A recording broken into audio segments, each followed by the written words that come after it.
That was quite an introduction. For a moment, even I wanted to meet this Rishabh guy, let alone be him. But it wasn't always like this. I was roughly 9 years old when my parents realized my love for the outdoors. And by outdoors, I mean being thrown out of the class.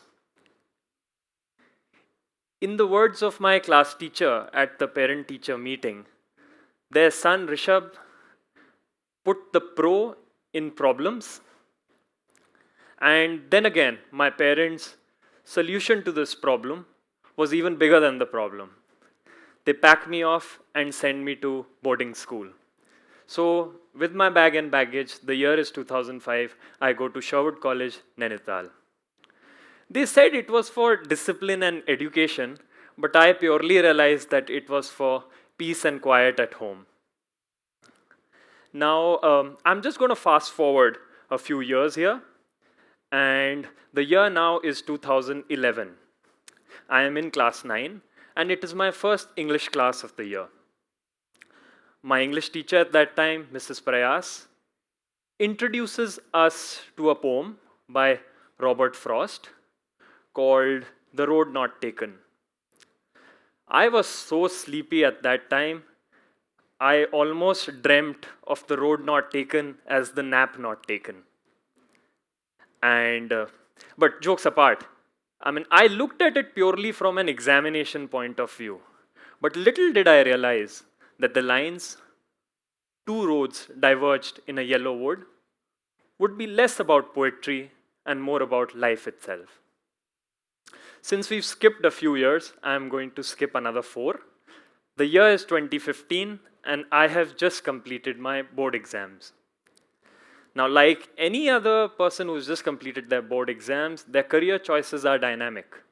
There was a time when I wanted to be a zookeeper. There was a time when I wanted to be a fireman. There was a time I wanted to be a stand-up comedian.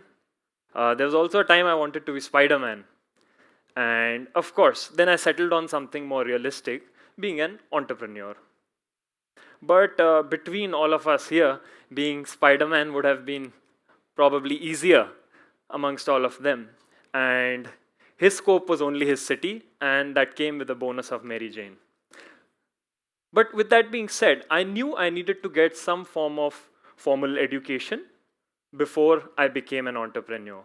So I choose the path of Chartered Accountancy, and that too I choose it from doing it from my own hometown, which is Bareilly, which was a tier 4 city at that point of time, if not a tier 104. And it was quite a difficult experience for me. In fact, I had been warned about this by my friends, even by my parents, and the transition was tough.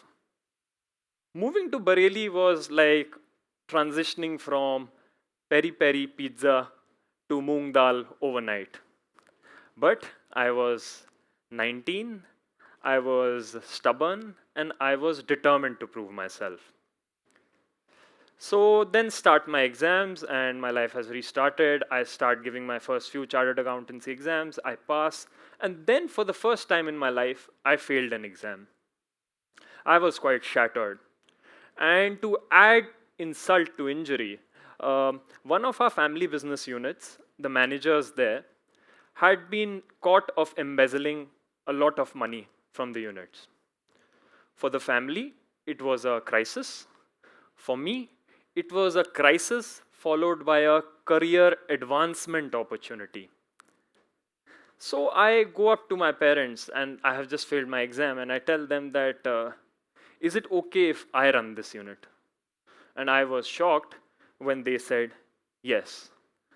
So overnight, I have gone from being an aspiring chartered accountancy student to a full-time motorcycle salesman.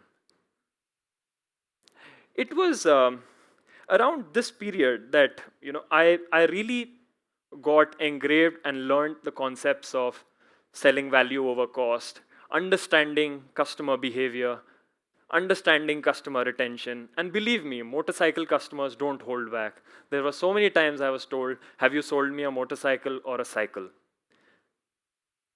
Working with a much larger team, scaling operations. So the business units in Uttar Pradesh and Uttarakhand became my varsity of learning. They were my university. But the other side that I could not ignore was that it was socially brutal. I was 20 years old. I was a college dropout. I had no degree. Whereas my friends, they went to universities where they got real degrees, where there were real people. And every time I would meet somebody of my age, I would almost become invisible in their eyes when I told them that what I did. At that point of time, there was also social media. Instagram made things worse. People there are uploading stories of campus fest pics, enjoying with their friends, whereas what was I posting about? Motorcycle delivery receipts. On the other hand, my parents were very encouraging. They said, son, it's not where you go to school or what you study that matters. It's what you make out of your life that finally does. But that did not stop a 21-year-old Rishabh from scrolling LinkedIn and thinking, I've ruined my life. Around that same period of time, again, my parents exposed me to another form of education, travel. They said that exposure is education without a classroom. And there I was, climbing mountains in Rwanda. I was washing cars after going through glaciers in Iceland. I was trekking with gorillas in Uganda, traveling all across India, going to various parts of Eastern Europe, and of course, scuba diving all around. There was one common problem that I saw in all of these places. Despite of it being even the remotest place that I could go to, it was plastic litter. In fact, when I used to dive, there was so much of plastic down below on the surface that I would feel that I went there to find Nemo, but I only ended up finding packets of Eno. Well, that did light up something inside me. It was also around this time that I was struggling with another problem. It had started to dawn upon me that a family business will remain a family business. And therefore, I wanted an identity of my own. And to that, I again went to my parents and I told them that this is how I feel. And I want to do something different and I want to do it in the waste sector. Again, they shocked me by saying that if you felt this way, you should have started much earlier. And there I was, again, going from selling motorcycles now to eliminating dishwash power. So for the next 2 years, I tried getting my hands on any kind of waste project that I could get. So we started with solid waste, then we went to wet waste, we tried electronic waste. I made trips to China where I could go and see what are the replacements for the existing plastic films that you can get in the market. And there's a saying that the best fiction stories in the world are written on Microsoft Excel. Same ways, even my plans, they all looked great on Excel sheets, but they never fructified. Well, it was only around COVID, somewhere close to May or June 2020, when I was visiting a mentor's sugar factory. And he complained about a problem of raw material in his supply chain, where the sugarcane husk that he used to procure is now falling short because the person who used to sell it to him has started making some form of plates with it. And there lit up the bulb. Agricultural waste, something that we had ignored for a really long time. And that is when I moved to Trivandrum, and November 2020, we incorporated Qudrat. When I moved to Bareilly, people said that I would regret it. When I dropped out of CA, people said I would regret it. When I stopped selling motorcycles, people said this time you'll definitely regret it. And when I told them that I want to convert agricultural waste into disposable tableware, they said you've gone mad.